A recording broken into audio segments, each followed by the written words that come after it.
Assalamu alaikum. Welcome to my YouTube channel, Knowledge for Students. Students, today we are starting class number 26. And in today's class, we are starting the second branch of tenses, continuous. और आज की class में हम पढ़ेंगे present continuous. So students, class शुरू करने से पहले अगर अभी तक आप लोगों ने मेरे चैनल को सब्सक्राइब नहीं किया तो प्लीज़ सब्सक्राइब के बटन पर क्लिक कर दें। अगर आपको मेरी वीडियोस पसंद आ रही हैं और अगर आप इनसे कुछ सीख रहे हैं तो प्लीज़ लाइक एंड शेयर के बटन पर क्लिक कीजिए। और अगर आपको कोई कन्फ्यूजन हो रहा है, कोई मसला हो रहा है, तो आप लोग कमेंट्स बॉक्स में जाके कमेंट्स कर सकते हैं। And one more thing students, अगर आप में से कोई भी स्टूडेंट्स मेरा व्हाट्सअप ग्रुप ज्वाइन करना चाहते हैं तो आप लोग मैं डिस्क्रिप्शन के अंदर आप लोगों के लिए अपना कॉन्टैक्ट नंबर व्हाट्सअप का दे रहा हूं, तो आप लोग जो है अपने नाम के साथ जो है वो मुझे टेक्स्ट कीजिएगा, मैं आपको उस ग्रुप में ऐड कर लूंगा। ठीक है, तो चलें गाइस, स्टार्ट करते हैं हमारी आज की क्लास। सो स्टूडेंट्स, हमारा आज का जो सेकंड ब्रांच है वो है कंटिन्यूस, और आज हम बात करने जा रहे हैं प्रेजेंट कंटिन्यूस की। प्रेजेंट का मतलब होता है मौजूदा वक्त, कंटिन्यूस मीन जारी, मीन टू से कि ऐसे सेंटेंसेस या ऐसे जुमले जिनमें मौजूदा वक्त में कोई काम जारी है, यानी कि कोई काम इस वक्त हो रहा है, वो काम अभी खत्म नहीं हुआ बल्कि वो काम अभी जारी है। ठीक है, तो जितने भी इस तरह के सेंटेंसेस होंगे जिसमें कोई काम जारी है वो प्रेजेंट कंटिन्यूस कहलाएगा। अच्छा, अब उर्दू में इसकी पहचान क्या होती है? उर्दू जुमलों के आखिर में रहा है, रही है, रहे हैं वगैरह आता है। रहा, रही, रहे जो है ये कंटिन्यूस की पहचान है, लेकिन रहा है, रही है और रहे हैं वगैरह जो है ये प्रेजेंट कंटिन्यूस की पहचान होती है। जैसे कि मिसाल के तौर पे मैं ये कहता हूं, मैं इस वक्त आपको प्रेजेंट कंटिन्यूस टेंस पढ़ा रहा हूं, तो देखिए कि ये जो सेंटेंस है या ये जो काम है ये इस वक्त हो रहा है, मैं आपको प्रेजेंट कंटिन्यूस अभी पढ़ा रहा हूं, ये काम अभी मुकम्मल नहीं हुआ, ये काम अभी जारी है। इसी तरह मैं कहता हूं वो घर वापस जा रहे हैं, वो वापस घर जा रहे हैं, तो अब ये काम अभी जाने का हो रहा है, अभी ये घर पहुंचे नहीं है, वो जा रहे हैं। ठीक है, इसी तरह से अली अपना होमवर्क लिख रहा है, तो अली ये काम अभी कर रहा है, अभी ये काम खत्म नहीं हुआ है, ये काम जारी है। ठीक है, तो इस तरह के जितने भी सेंटेंसेस हैं जिसके अंदर रहा है, रही है, रहे हैं, लेकिन उसमें साथ ये भी याद रखना है कि कोई काम जारी है। ठीक है, वो इंग्लिश बोल रहे हैं, हम इस फैक्ट्री में काम कर रहे हैं, वो ये कर रहा है, मैं ऐसा कर रहा हूं, आप वैसा कर रहे हो, लाइक इस टाइप के जितने भी सेंटेंसेस होंगे स्टूडेंट्स वो प्रेजेंट कंटिन्यूस के सेंटेंसेस हैं। अच्छा, अब इसकी स्ट्रक्चर क्या होगी? Subject plus is and are plus first form with ING. ठीक है, इसको फोर्थ फॉर्म भी कहते हैं और आप इसको फर्स्ट फॉर्म विद आईएनजी भी कह सकते हैं, प्लस ऑब्जेक्ट। ठीक है, अच्छा, अब आपके माइंड में एक चीज आ रही होगी कि सर आपने ये चीज कही थी कि फर्स्ट फॉर्म प्रेजेंट में आएगी, तो यहां पर तो फर्स्ट फॉर्म के साथ आईएनजी आ गया, तो ये फर्स्ट फॉर्म कैसे हुई? तो स्टूडेंट्स यहां पे जो फर्स्ट फॉर्म आ रही है वो इज एम आर आ है। ठीक है, ये एक्चुअली बी की फर्स्ट फॉर्म होती है। ठीक है, बी की ही शेप्स हैं इज एम आर। बहरहाल आपको बी में अभी जाने की जरूरत नहीं है, वो आगे डिटेल में मैं आपको बताऊंगा। ठीक है, अभी आपने इसमें कंफ्यूज नहीं होना, बस सिंपल आपने ये याद रखना कि इज एम आर जो है ये बेसिकली फर्स्ट फॉर्म है।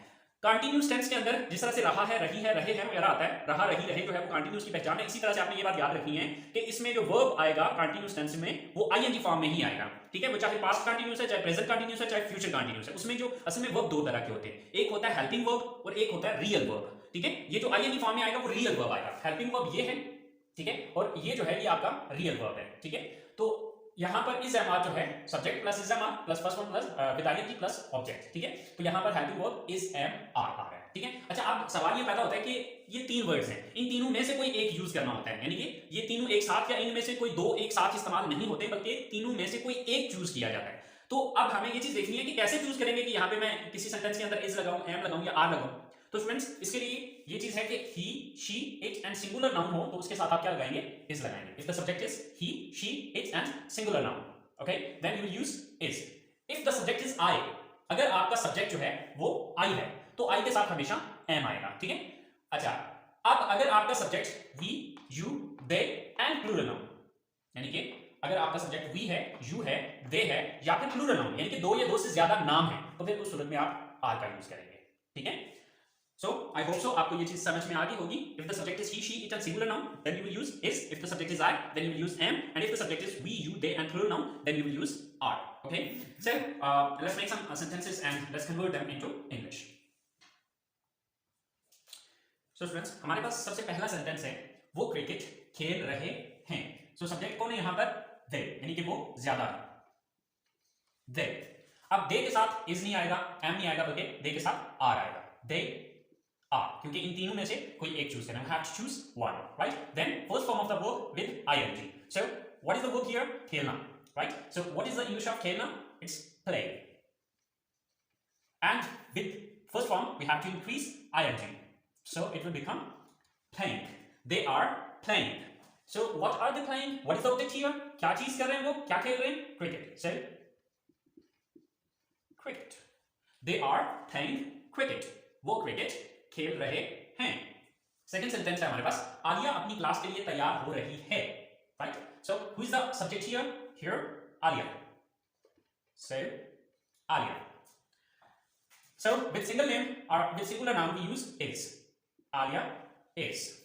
So what is the verb here? Verb क्या है यहाँ पे? So it's तैयार होना. So तैयार होना, get ready. So with get we have to increase ing. Getting ready. Alia is getting ready. Alia is getting ready. So object क्या है, किस चीज के लिए तैयार हो रही है? अपनी क्लास के लिए, her class. So Alia is getting ready for her class. Alia is getting ready for her class. यानी कि for के लिए, class के लिए, for her class. So Alia is getting ready for her class. Alia अपनी class के लिए तैयार हो रही है. लास्ट सेंटेंस है हमारे पास, आसिम और आमिर अपना वक्त जाया कर रहे हैं. So who is the subject here? Asim और Aamir. Asim and Amir. Asim and Amir. So here which helping verb we will use here? So this is a plural noun, we will use here are. ये क्या था? आसिम और आमिर, चूंकि दो नाम आगे थे तो दो नाम के साथ इज नहीं आएगा, क्योंकि ये प्लूरल नाउन है, तो प्लूरल नाउन के साथ हमने क्या समझा था कि यहाँ पर हम आर का यूज करेंगे. So Asim and Aamir are. So what is the verb here? जाया करना, wasting. So Asim and Aamir are wasting. क्या जाया कर रहे हैं? अपना वक्त, their time.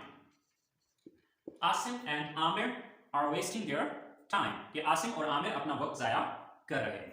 So students, this is your positive of present continuous. Okay, these are the positive sentences of present continuous tense. I hope so you have understood it. But if you have any confusion, so please आप लोग comments box में जाके comments कीजिए. इंशाल्लाह मैं आपके confusion को clear करूंगा. Right? तो अब हम बात करते हैं इसके negative sentences की. तो negative sentences इसके कोई मुश्किल नहीं है, बहुत सिंपल है, बहुत easy है. Okay? वो क्या है कि मैं जैसे पिछली क्लास में मैंने आपको बताया था कि अगर आपके पास हेल्पिंग वर्ब मौजूद हो तो हेल्पिंग वर्ब के बाद नॉट लगा लें. तो देखिए यहाँ पर ऑलरेडी हमारे पास हेल्पिंग वर्ब आ रहे हैं, तो हमारे पास हेल्पिंग वर्ब क्या है? Is, am, are. तो इज, एम, आर के बाद हम क्या लगा देंगे? नॉट लगा देंगे, सिंपल, और ये आपका नेगेटिव बन जाएगा. तो चलिए देखते हैं इसके negatives. So students, negative sentences के अंदर हमने करना क्या है? We have to just put not after helping verbs. So here we had helping verb is mr. So it means we will put not after is mr. तो यहाँ पर हम क्या करेंगे?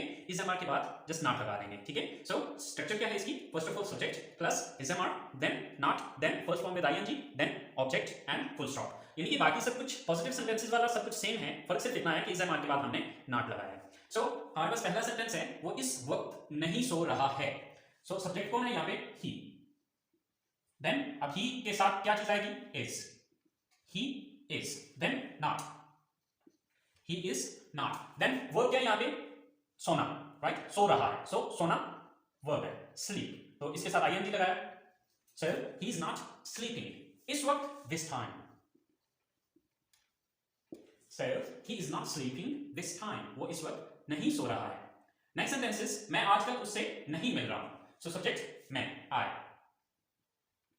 Then with I we use am. I am. Then not. I am not. Verb मिलना, मुलाकात करना, meet. So with ing it's meeting. So I'm not meeting. किससे नहीं मिलता हूं? उससे, यानी कि वो एक लड़का है, him. I'm not meeting him. मैं उससे नहीं मिल रहा हूं आजकल, these days. So I'm not meeting him these days. मैं आजकल उससे नहीं मिल रहा हूं. लास्ट सेंटेंस है हमारे पास, हम उसके साथ काम नहीं कर रहे हैं.